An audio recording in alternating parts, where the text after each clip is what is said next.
patch permet aux patients de ne plus se piquer le bout du doigt. Vous savez, lorsque le patient va déjeuner, il doit mesurer son taux de glycémie pour savoir combien d'insuline, d'unités d'insuline il doit s'administrer.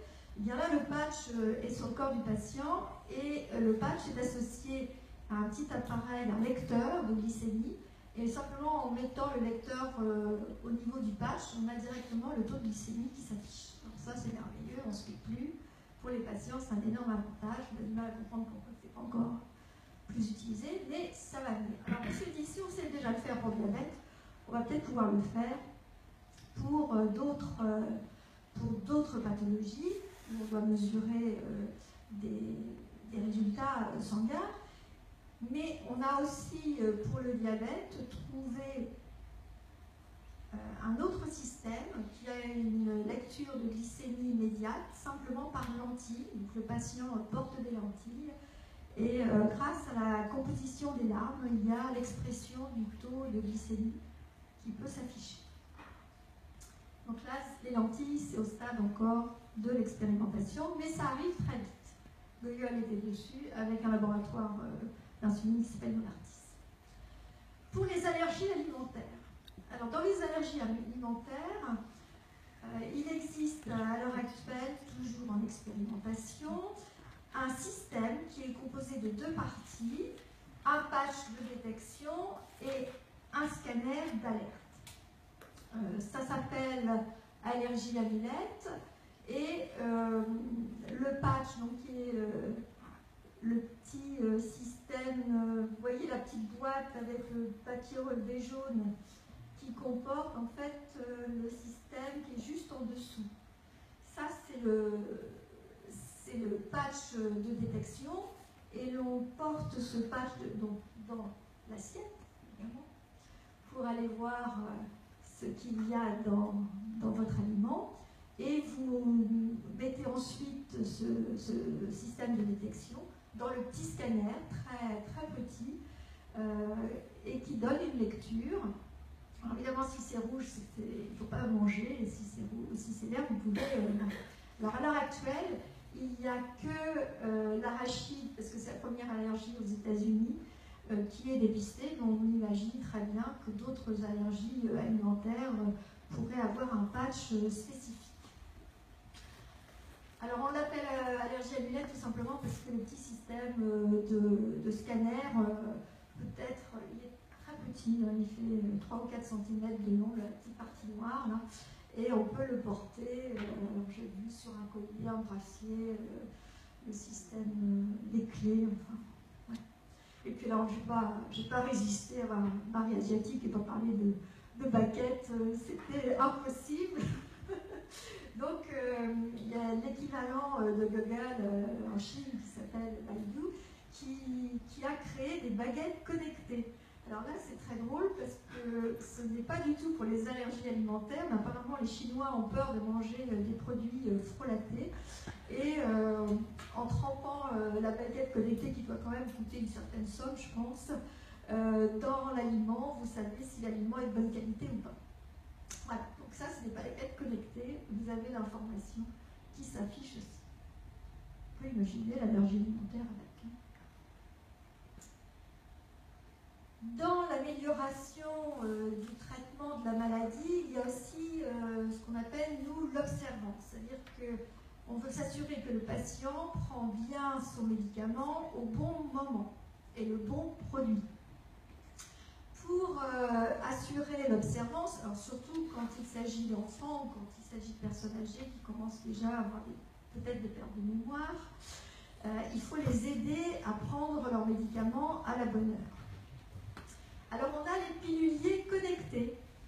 Ce sont des petits bouchons qui se mettent sur le pilulier et qui sont reliés à une application sur le smartphone. Donc le smartphone envoie un petit appel et il y a souvent une LED lumineuse aussi sur le petit bouchon du pilulier pour attirer l'œil et pour dire au patient, vous devez prendre votre médicament. Et en plus, comme cette application est sur smartphone, on peut très bien imaginer qu'elle est reliée aussi à une autre personne, soit un proche, soit un médecin, pour dire attention, le patient n'a pas pris son médicament à la bonne heure. En cas d'outil. Dans l'évolution, on a aussi ce qu'on appelle les capteurs ingérables. Ingérables au sens de l'ingestion, de l'avaler.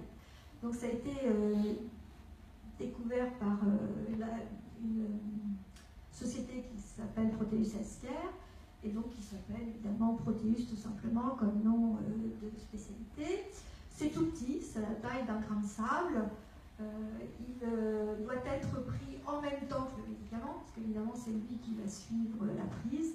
Et dans l'estomac, le petit capteur envoie un message. Alors on a en plus un patch sur le patient qui transmet aussi l'information à une application sur un smartphone. Voilà. Donc ça, c'est des choses qui vont apparaître très vite sur le marché.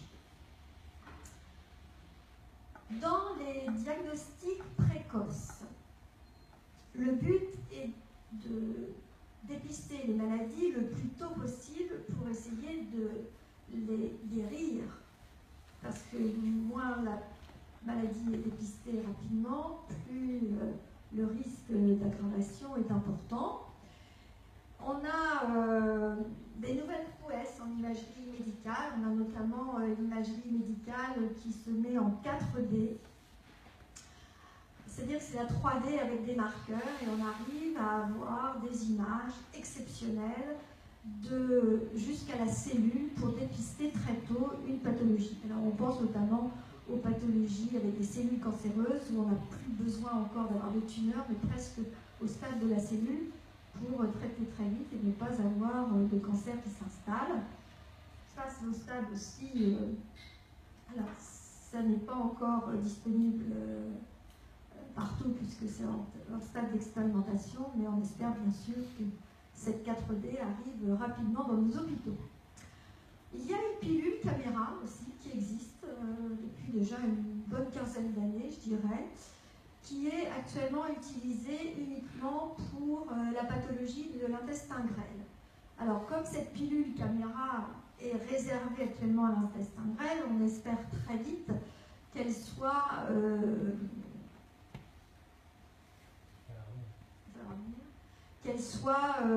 dans d'autres pathologies aussi indiquées dans d'autres pathologies. Donc, en tant que pilule caméra. Donc ça veut dire qu'on n'est plus invasif, on avale simplement la gélule. Alors évidemment, il faut la récupérer. Et vous suivez le trajet de cette caméra qui permet de voir l'état digestif pour l'intestin grêle du patient. Dans les diagnostics précoces, on s'est dit que dans certains pays, malheureusement, il n'y a pas de structure médicale partout. Je pense notamment à certains pays qui manquent de structure médicale. Et si on pouvait avoir des tests de laboratoire qui peuvent être faits et lus par des personnes qui ne sont pas des médecins, ce serait intéressant. Donc il existe actuellement un système qui s'appelle le L-Chip, qui est un test sanguin, vous voyez, de la taille d'une carte de crédit, où on a simplement besoin d'une goutte de sang que l'on met dans une petite cupule sur la bande de papier. Et cette goutte de sang, ce test peut permettre à l'heure actuelle de dépister le sida et une dizaine de maladies infectieuses, ce qui n'est pas négligeable. Donc ça permet effectivement d'avoir une lecture. Vous voyez qu'il y a quand même un lecteur à côté. Vous devez passer ce test dans ce lecteur pour avoir la réponse. Mais c'est quand même un énorme progrès et on espère que ça va être vite mis dans les pays au moins dits en développement où malheureusement souvent le sida n'est pas traité et on pourrait peut-être faire quelque chose plus tôt. Tous toujours dans l'esprit du dépistage précoce, je vous ai déjà parlé des cellules cancéreuses, eh bien, on en est au stade, avec toujours Google, de bracelets connectés, et cette fois-ci, avec une pilule de nanoparticules, c'est effectivement très petit, que l'on avale, et ces nanoparticules se fixent préférentiellement sur les cellules cancéreuses. Ces cellules cancéreuses, malheureusement, pour être détectées par ces enfin, au moins pour qu'on sache que les nanoparticules aient trouvé des cellules cancéreuses, il faut pouvoir les voir. Et ces nanoparticules émettent des signaux lumineux à travers les veines du poignet qui sont reliées effectivement au bracelet connecté. Et on peut imaginer que ce bracelet connecté reçoive ces informations et les transmette. Voilà, donc ça, c'est en cours, hein. C'est pas du futur, ça existe déjà, mais ça viendra progressivement parce que effectivement, c'est ces signaux lumineux qui posent quelques problèmes à l'heure actuelle. Alors, humaniser la prise en charge. C'est vrai que dans les hôpitaux, nous essayons d'humaniser beaucoup notre prise en charge et nous souhaitons être le moins invasif possible, garder les patients le moins longtemps possible et essayer de les traiter le mieux possible. Pour cela, vous avez d'ailleurs l'exemple ici de l'impression 3D, mais l'impression 3D est arrivée aussi dans le domaine médical. On a déjà créé des prothèses sur mesure grâce à l'impression 3D. Nous, à l'hôpital du Havre, nous avons eu récemment un patient avec un énorme trou dans une mâchoire qu'il fallait combler ce qu'on appelle de substitut osseux. Et bien, avec l'imagerie, on a réussi à faire exactement la forme du trou pour remettre la même quantité de substitut osseux avec la même forme au patient, ce qui est assez exceptionnel parce que d'habitude, on prend des petits blocs de substitut osseux puis on essaie de les mettre pour boucher le trou. Donc là, on a réussi à le faire en impression 3D grâce à un laboratoire qui est spécialisé dans les délais. Donc ça se fait déjà. Le but, c'est que ça se fasse davantage. Donc on imagine très bien qu'en dehors des prothèses, on va peut-être pouvoir créer de la peau, des vaisseaux, voire des organes complets. Je pense que ça va être dans un avenir un petit peu plus lointain, mais c'est en cours. D'autant que l'AFDA a donné son accord l'année dernière de faire déjà de l'impression 3D aussi pour la fabrication de médicaments. Donc il y a un médicament à l'heure actuelle qui est un antiépileptique qui est fabriqué par impression 3D et qui permet en fait de donner la même dose mais avec des gélules, enfin des comprimés plus petits. Donc ça, c'est le premier médicament est sorti et est commercialisé aux États-Unis. Les autres arrivent. Donc nous allons revoir les lignes de fabrication. Par contre, je pense que pour un coprépé, il faut assez de temps quand même. Les lignes de fabrication des médicaments. La robotique. Là, je ne vous apprends rien. La robotique est déjà rentrée dans les hôpitaux. Nous connaissons déjà le robot chirurgical. Malheureusement, à l'heure actuelle, quelques établissements sont équipés. C'est en parler à l'hôpital du Havre. Mais il n'y a qu'une seule indication à l'heure actuelle, c'est ce qu'on appelle la celliochirurgie. Donc, vous savez, c'est la chirurgie qui n'est pas ouverte, avec laquelle on peut, par exemple, retirer une vésicule biliaire. Donc, on espère très vite que ce robot chirurgical permette aussi de faire des interventions avec abdomen ouvert. Alors, ce robot chirurgical, je vous ai montré une photo parce que c'est quand même assez impressionnant. En fait, le chirurgien, c'est la personne qui est derrière sa console. Ce n'est pas la personne qui est devant le patient. Donc, la personne devant le patient, c'est l'assistante opératoire. Et elle a tous les bras qui participent à l'intervention et que fait fonctionner le chirurgien derrière sa console. C'est extrêmement précis. Hein. Je peux vous en parler en connaissance de cause parce que j'ai eu la chance de le faire. C'est extrêmement précis. c'est-à-dire le geste est beaucoup plus précis que le geste d'un médecin. Il n'y a pas de petits...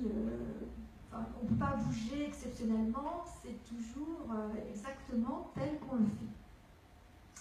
Donc on espère effectivement que ce robot chirurgical puisse réaliser des interventions plus importantes que la cellullochirurgie. Malgré tout, en cellullochirurgie, ça a permis de prendre en charge en cellullochirurgie des patients qu'on n'aurait jamais pu avant, pour des raisons, par exemple, d'obésité ou de choses comme ça, qu'on ne pouvait pas faire en cellullochirurgie traditionnelle. Et bien avec un robot chirurgical, on arrive à le faire, donc on espère beaucoup en ces robots chirurgicaux.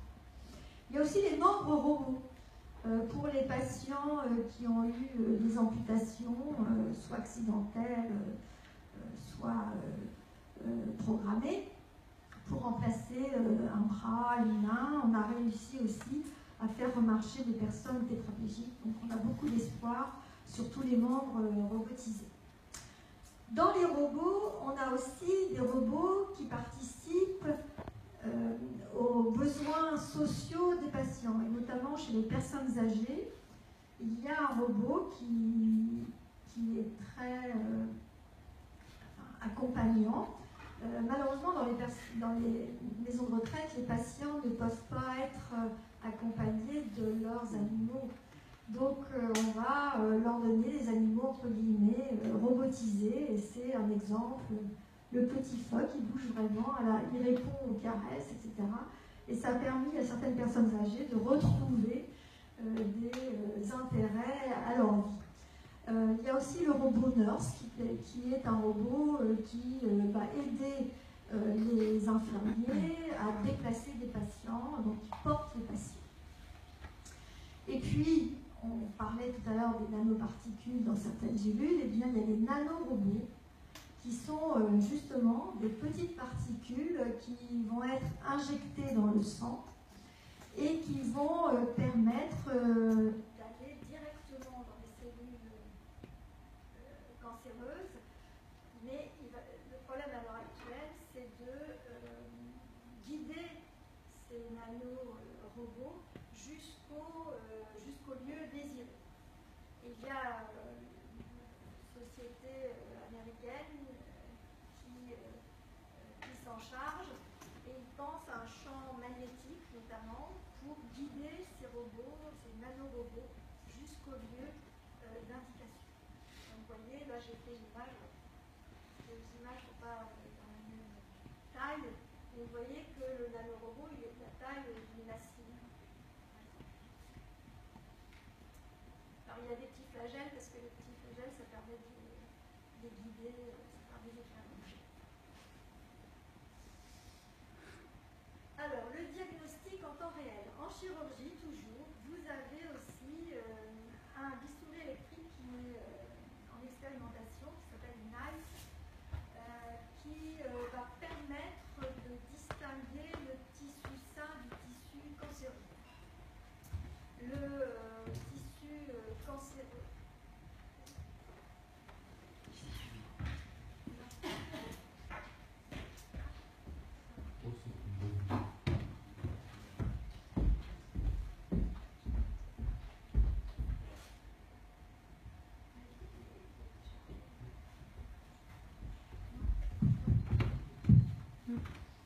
Donc c'est un bistouri électrique classique. La seule chose, c'est quand vous faites du bistouri au bloc opératoire, forcément comme vous détruisez des cellules, vous avez des émissions de vapeur. Et en fait, cette vapeur est analysée par ce bistouri électrique, qui est assez fabuleux. Et la composition du bistouri électrique va être analysée avec une base de données qui a été faite avec plus de 3000 références. Et en moins de 3 secondes, on sait si le tissu que l'on vient de retirer est un tissu cancéreux ou un tissu sain. Vous savez qu'en opératoire, pour avoir cette information-là, il faut que la partie qu'on vient de retirer aille très vite en anapathe, au laboratoire d'anapathe, pour être analysée, dépister si c'est bien un tissu cancéreux ou pas.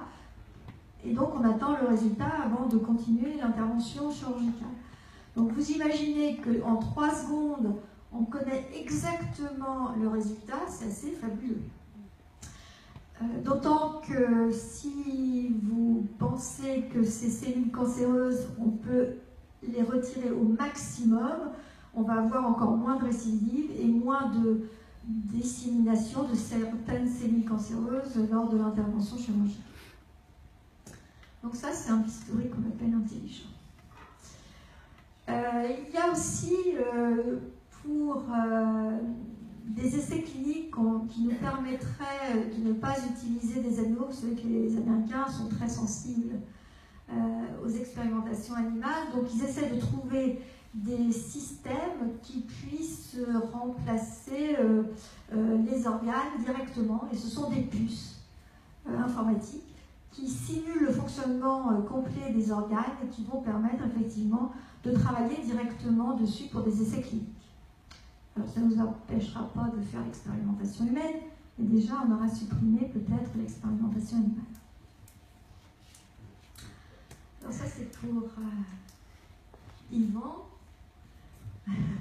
En neurologie, on a déjà trouvé aussi en diagnostic un clavier d'ordinateur qui est relié à une base de données. En fait, on a enregistré le temps d'une personne normale pour presser une touche d'ordinateur, le temps pour répondre à une question, enfin énormément de données de ce type-là. Et lorsqu'on a un patient, on peut lui proposer et lui poser des questions, lui proposer de répondre sur l'ordinateur, et ces réponses, ces temps de réponse, ces temps de pression sont analysés, comparés à la base dite normale entre guillemets, et pourraient détecter effectivement très vite une maladie, comme la maladie de Parkinson, sentir des tremblements éventuellement, etc. Et permettre peut-être un diagnostic plus précoce de cette maladie, alors que lorsqu'elle commence à avoir des signes, elle est déjà bien installée. Alors on espère que d'autres maladies neurologiques puissent être effectivement dans ce programme pour avoir juste un clavier d'ordinateur à faire utiliser aux patients. C'est le bonheur.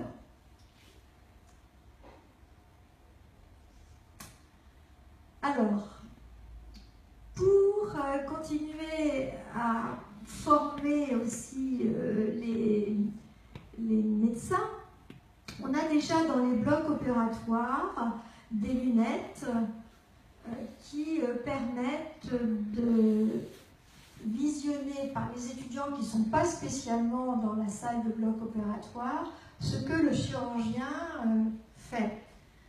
Ce sont des lunettes qui permettent effectivement d'enregistrer et en visioconférence, retransmettre l'intervention. L'étudiant voit encore mieux, puisque là, il est directement sur le site opératoire et pas un petit peu décalé par rapport au chirurgien qui agit. Eh bien, on pourrait imaginer que ces lunettes connectées soient utilisées par le médecin de ville au cabinet médical pour lire directement en instantané le dossier médical du patient et avoir les dernières publications d'une maladie pour pouvoir aider le médecin à donner son diagnostic, voire à traiter, voire à envoyer chez un autre spécialiste son patient. Donc il y a déjà une société qui est en train de travailler, Cogmenix, qui est en train de travailler sur ces lunettes pour pouvoir les distribuer aux cabinets médicaux. Alors là, on arrive dans l'intelligence artificielle. C'est-à-dire bientôt, on n'aura peut-être pas besoin de médecins, ça, j'en suis pas encore convaincue, mais bon. Il y a déjà IBM qui a préparé un programme d'intelligence artificielle dans des centres d'oncologie aux USA, donc c'est en expérimentation. C'est une base de données interactive, c'est-à-dire que le médecin entre des informations par rapport au dossier du patient et avec la littérature médicale qui a été enregistrée, il y a effectivement des options thérapeutiques, donc des thérapeutiques proposées aux médecins pour traiter le patient. Et puis en radiologie, on en est au système d'analyse d'images médicales qui existe, qui va être progressivement élargi. Et chaque image est analysée. Donc vous savez que c'est énorme. Hein. Souvent, quand on fait une imagerie, on sélectionne quelques clichés types, on enregistre, même si tout est numérisé, on sélectionne des images, parce que d'abord les images passent très vite. Les radiologues sélectionnent des images pour donner son avis. Eh bien, donc vous vous imaginez que si toutes les images sont analysées par ce système, la précision dépasse largement ce que l'homme est capable de faire. Et puis, pour répondre à un sujet dont on parlait avec Magali hier soir, la télémédecine, elle est déjà en place dans nos hôpitaux. C'est notamment lorsqu'un médecin dont la spécialité n'existe pas dans un hôpital peut être contacté pour avoir un avis. On envoie le document et le médecin qui n'est pas dans notre établissement répond en fonction des documents qu'on lui a envoyés. Et bien là, il faut imaginer qu'il existe même carrément des cabinets de consultation. Donc ça, c'est aussi au stade expérimental. Un cabinet de consultation, le patient s'installe. Vous voyez que le médecin lui parle à travers effectivement un écran et il a autour de lui un stéthoscope, peut-être une prise de pression. Le médecin lui explique comment faire et toutes les informations sont données au médecin sans qu'il ait à toucher le patient, voire à voir le patient évidemment. Il ne voit que virtuellement.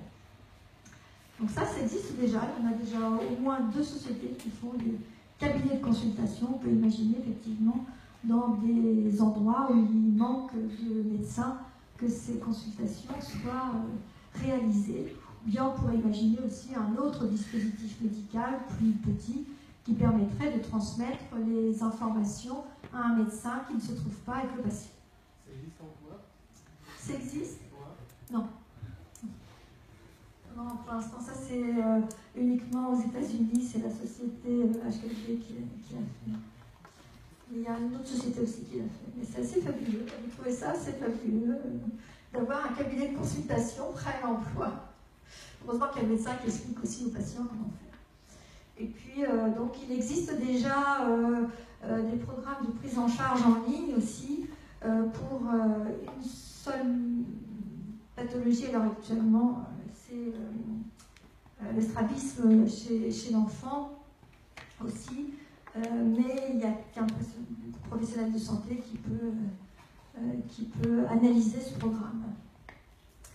Voilà, donc vous voyez qu'il y a encore beaucoup d'espoir sur tous les dispositifs médicaux de demain. Parce que ce que je vous ai montré, c'est quasiment pour sortir au plus tard en 2018. Je vous remercie.